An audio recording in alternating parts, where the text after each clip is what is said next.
Hey guys, welcome to Linguamarina, welcome to my channel. Today we're going to talk about my favorite English test out there. The test is called TOEFL. I've taken it 2 times.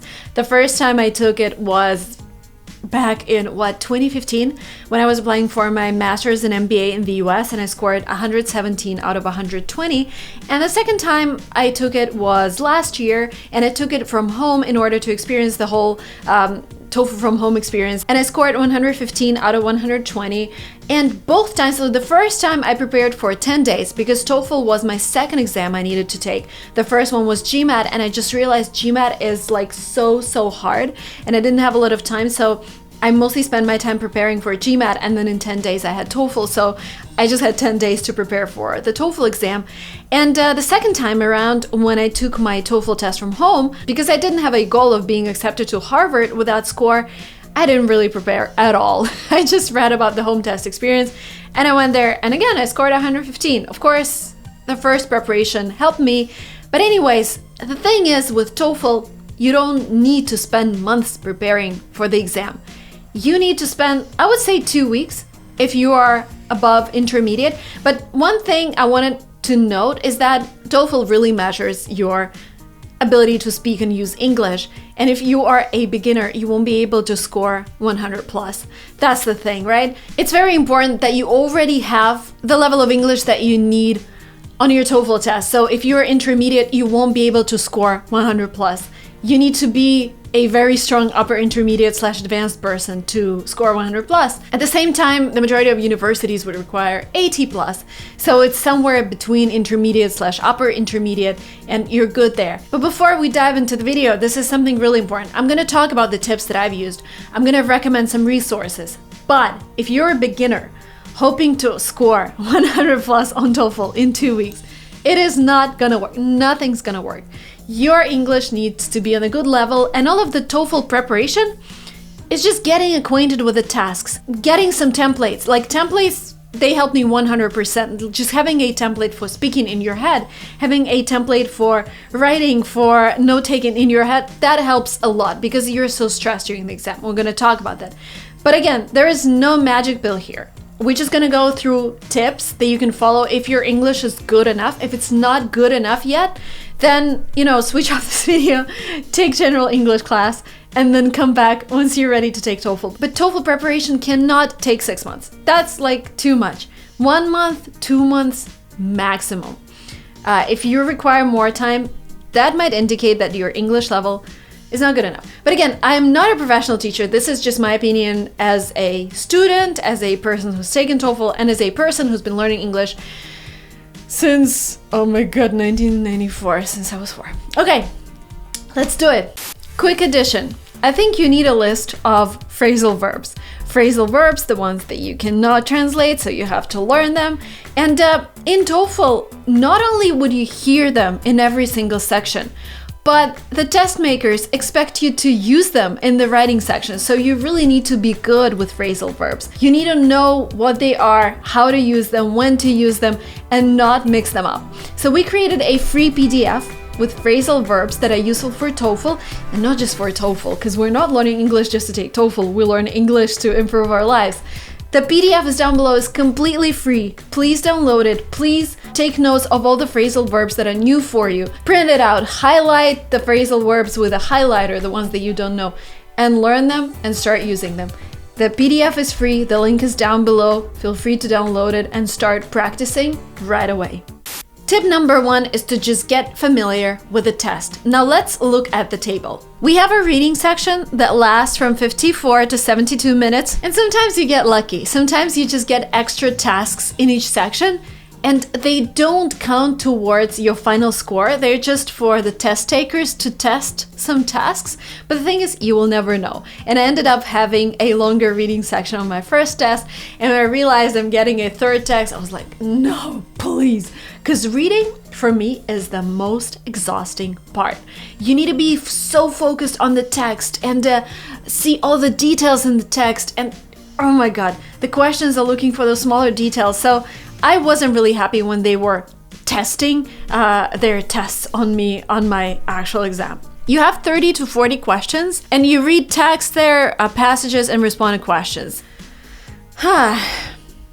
And again, it's the most tiring part. You need to be really focused. Like, my tip here would be to read everything, do all the tasks, and have at least 5 minutes to go back and just do the whole thing once again. Because it happened to me twice when I went back and I corrected some answers. And both of my reading parts in both tests were 30 out of 30. Just because I was able to correct some things last minute. Listening. 41 to 55 minutes, 28 to 39 questions. You answer questions about brief lectures or classroom discussions. With listening, it's very important to take the right notes, and we're going to talk about that a little later in this video. Then you have a 10-minute break that I would use to just go pee really quickly and then come back to the class and start listening what other people are talking about in their speaking sections, because you're all getting the same questions. And that was really helpful for me because I knew what they were talking about, and I already started preparing during my break, made some notes. I had some templates in my head. I wrote them down on my piece of paper that they gave me, so I had something to look at during the actual speaking part. Speaking, 17 minutes, 4 tasks. Talk about a familiar topic and discuss material you read and listened to. Very, very important to have your templates, because you get so overwhelmed with all the information, and having some phrases that you can actually start saying while you're still thinking about the actual topic, that really helps. We're going to talk about that. Writing, 50 minutes, 2 tasks. Read a passage, listen to a recording, type your response. That's a section where I never ended up scoring 30 out of 30. So I was able to score 30 out of 30 on my listening. In the first test and the second test, I made some mistakes and I'm aware. I was just so tired after the reading section, I couldn't really focus on the listening. With the speaking section, I was almost perfect in both tests, but in the second test, again, because I wasn't preparing, I kind of forgot some of my templates. I didn't use them, so I scored less.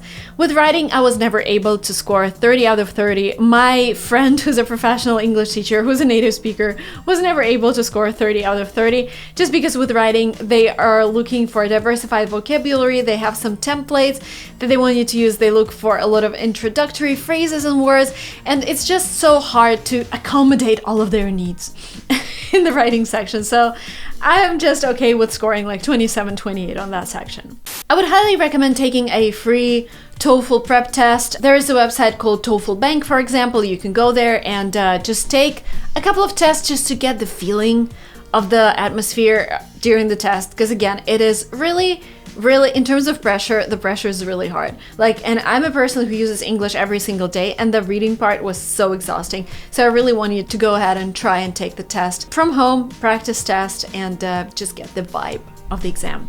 Then you have to measure your progress. If you're just starting your preparation, what I would do, I would take a free practice test.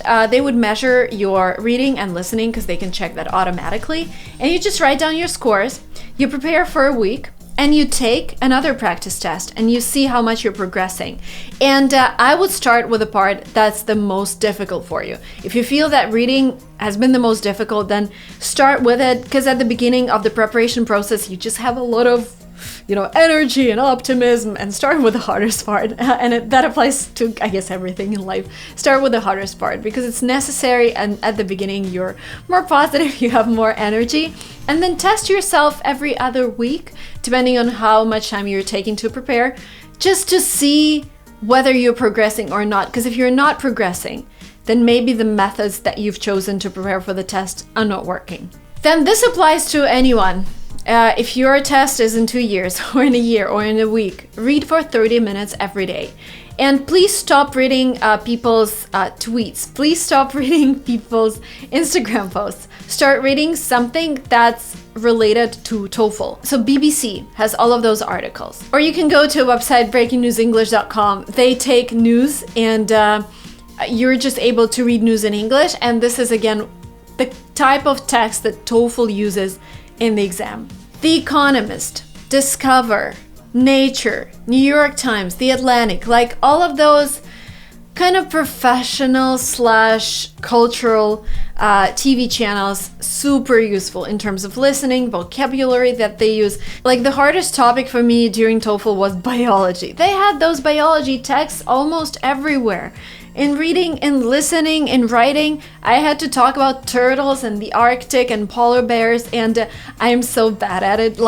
We had biology classes at school, but I was not really excited about them. So I'm really good at vocabulary connected with business, with YouTube, with whatever lifestyle, but I'm so bad with the vocabulary connected to biology. So before preparing for my first TOEFL test, I read a lot of text about geography, like from National Geographic, or about biology. I watched different videos on YouTube about different mammals, etc. Just go out there, watch them, because they would use that vocabulary in the test. And also when you're reading, try to answer some questions like, what is the main idea in the text? What was the conflict? Who are the main characters, etc. Like, try to analyze the text while you're reading it, because this is what you're gonna do on the exam.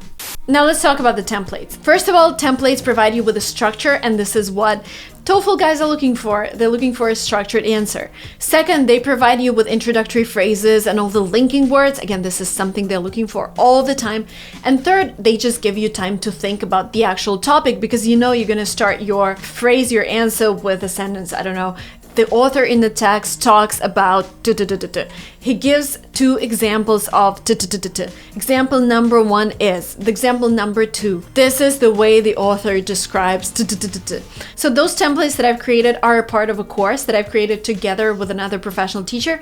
She scored 119 out of 120 on TOEFL, and we've just upgraded our course and added 15 new lectures. We've added detailed analysis of different types of tasks. For example, for the listening part, we added 3 classes where first you're going to revise the best strategies for completing the tasks, and then find out the best way of taking notes, and later on practice the skill. You will also get access to a database with all the templates that you can use. We're also included live streams that you can attend and ask questions if you have them. And if you missed the live stream, you can just watch the recording later. This is this course that prepares you for TOEFL based on my experience, based on that teacher's experience. And because you're watching this video, you're getting a special discount to attend this course. The link will be below and the promo code will be below. Please take the course, take my templates, use them for your exam, and I hope you score more than 100 on your test. And this is basically the goal of our course, is to help people who already have the level of English that they need to score 100 plus on their test. The link will be below. The next tip is to expose yourself to non-American accents. I try to speak with an American accent. I try to copy people who are around me here in California, but TOEFL uses a variety of accents. I remember there was a British accent in the test, there was New Zealand accent, there was Australian accent. So your goal is to listen to those accents and to make yourself familiar. Because I don't want you to be surprised that you don't understand what's going on during the test when you hear British accent, for example, because it's different from the American accent. And I remember when I first came to the UK, I was around intermediate.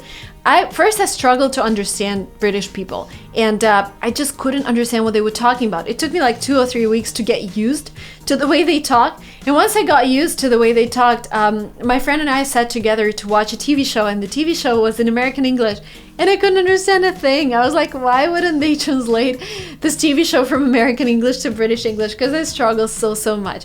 But it's all about practice. It's all about getting used to a variety of accents. So make sure you just go on YouTube and look for different accents in the search and listen to those accents. By the way, in terms of like what kind of English you speak during the exam, well, TOEFL is an American exam, like North American, but you don't have to sound North American. You just need to be consistent. So if you decided that you're going to use British English, then please use British English. But then color is with a U, then it's not a truck, it's a lorry, it's not gas, it's petrol. So stay consistent with being British on the exam. But if you decide to be American, then stay consistent with being American. So choose one of the versions of the English and stay consistent with it during the test. But you're not required to speak as an American. You can do whatever you want, but again, stay consistent.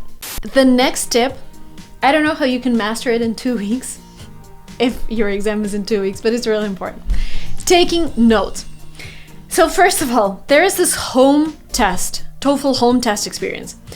And it's, in terms of like note taking, it was the worst for me, because when you're actually taking a test in a test center, you are using a real piece of paper with a real pencil, so you can write things down. When you're at home, you need to put your piece of paper into a folder, like a transparent file, and write with a marker on it. And because with a marker, you're font tends to be bigger, you just run out of space, and you're not really used to writing on this slippery surface with a marker. So that was like one of the disadvantages of taking the test from home. They want you to use this transparent file because they want you to erase everything after the test, and you can only have one transparent file, so you can only use 2 of the sides without like erasing stuff during the exam, without erasing stuff constantly. That was really hard for me because I couldn't take all the notes I wanted to take just because I was running out of space. So if you're taking your TOEFL test from home, get yourself a really thin marker to just have more space there. And note taking is about really taking notes of every single detail. Like first time when I scored 30 out of 30 on listening, I took notes of everything. Every color that they named, every student, every date. And that helped me so much because the questions that you see after the text, they're asking for such small things that the author mentioned. And I was like, how was I supposed to memorize all of that? You need to take notes during listening. And the more notes you take, the more successful you are during your listening section. So try to write everything. That was my approach. But you can only do that if you're a good note taker. If you're not a good note taker, that would only distract you. So if you feel that you can't really take notes quickly, then don't take a lot of notes. Just write down some dates. But the best strategy that worked for me is basically writing down the whole text. I use some contractions. Like I studied mathematics at the university, and for any, we had this sign and more, less, like all of the mathematical signs, I use them all the time. And if you practice note taking at home, you can come up with some signs for yourself that you can use. If you're a mathematician, then congrats. You will know a lot of signs that you can use in your note taking. If you study to be a journalist, you probably have this skill as well. Maybe watch some videos on note taking, watch some videos on how you can contract while you're writing. Because again, this skill, it helps in listening, it helps in speaking, because in speaking you would also listen to someone talking about a topic and then you will need to give your opinion. In writing, they don't help too much because you're typing. In writing, something that really helps if you're taking the exam in a test center, just getting used to different keyboards, because they use really old keyboards in those test centers with like those huge I'm just used to my laptop and it's like very thin. But anyways, you need to learn how to take notes in English. And going back to the keyboard, if you could learn how to type faster, if you could learn how to touch type without looking at your keyboard, that would also be really useful. And this skill would stay with you for your whole life. Because sometimes I feel like when I'm talking about all of those exams, I just feel that, well, it just takes too much time to prepare. But then I realized like note-taking skill is a great skill. Touch typing skill is a great skill. It's gonna stay with you throughout your life. So learn that as well. And if you have plenty of time before your TOEFL test, start with those 2 skills because they would enhance your day-to-day life as well. The last but not the least, the advice is to practice speaking. And I know not a lot of you guys have a buddy who would listen to you in English, or you don't have a teacher who would listen to you in English. So what I did when I was preparing, because I didn't have a teacher, I would just talk to myself. I would just listen to, some text. I would watch a YouTube video and I would pretend that I'm talking to that person. I would pretend that I am telling about that video to my mom or to my friend in English. And just, having that structure in your head, being able to paraphrase stuff, because this is what they're also looking for on the TOEFL test. When you're speaking, they don't want you to use the exact phrases from the text. They want you to paraphrase to show that you have some other vocabulary as well. And just practicing that really, really helped. Okay guys, quick question. Please let me know down in comments below, when is your test and how much do you need to score for your goal? Is it 80 plus? Is it 90 plus? When is it? Because this would also help me to get a feel of what kind of audience is watching this channel, and I would be able to prepare more useful videos for you. Meanwhile, please enroll into the course, take the course, prepare for TOEFL, follow the tips that I've given you, and thank you so much for watching this video. Please share it with your friends who are also taking TOEFL and subscribe to this channel. And I'll see you very soon in my next videos. Bye bye.